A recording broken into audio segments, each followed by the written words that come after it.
All right, now that we've introduced revenue, expenses, and drawings into our ledgers, okay, how do they affect the balance sheet? Okay, I've mentioned it in the note already that a net income increases owner's equity and a net loss decreases owner's equity, but I haven't shown you.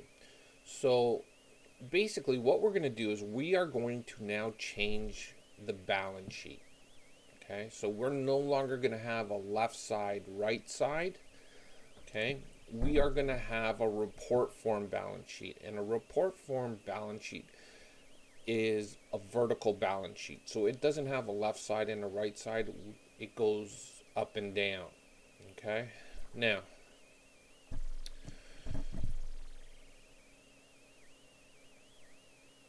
the owner's drawings account and the company's net income or net loss, as mentioned, are recorded in the owner's equity section of the report form balance sheet. And if the company earns money or earns a net income, it's that net income is going to be added to capital.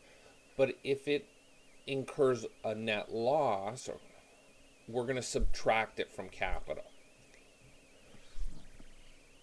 Now, if the owner has drawings, we're going to subtract that from capital as well. Okay, so if the owner takes things out of the business for his own use or her own use, we're going to subtract it from capital.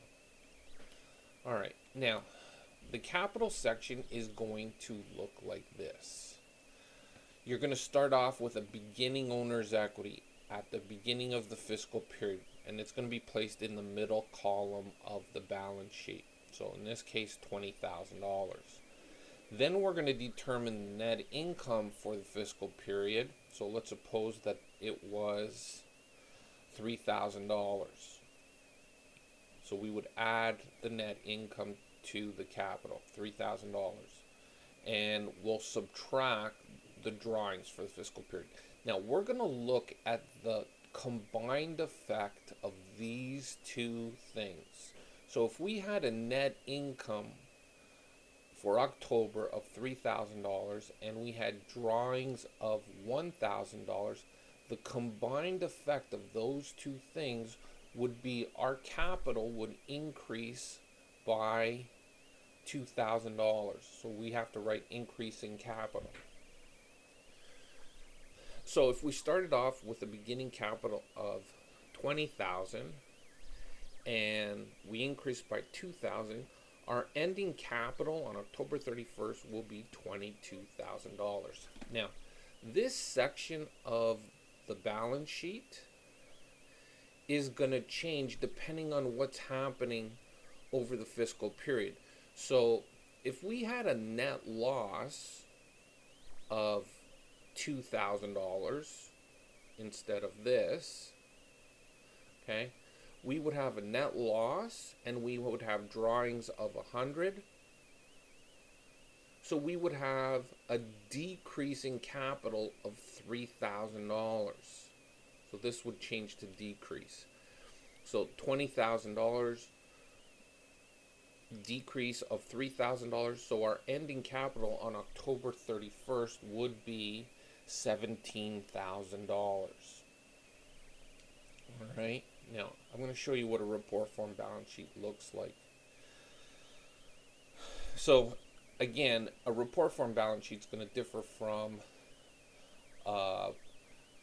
account form balance sheet because it doesn't have a left side, right side. So let's pull one up. So the report form balance sheet is going to look like this. Okay, so assets are still listed in according to liquidity and useful life, okay, but it's all vertical, right? So you get a total. Then you're going to list your liabilities plus owner's equity. So the liabilities will go first. They're listed according to when they have to be paid. And then we have our equity section. So in this case, the beginning capital was $86,655. There was a net income over that period of $5,225. Now, this net income or net loss will be determined on your income statement, right? So you'll just transfer that number from your income statement. And then you'll look at your drawings, and the drawings in this case was 1200. So the combined effect of these two things are increase in capital of 4025 for a final capital figure of 90,680. So your liabilities plus your owner's equity should still equal what your total assets are.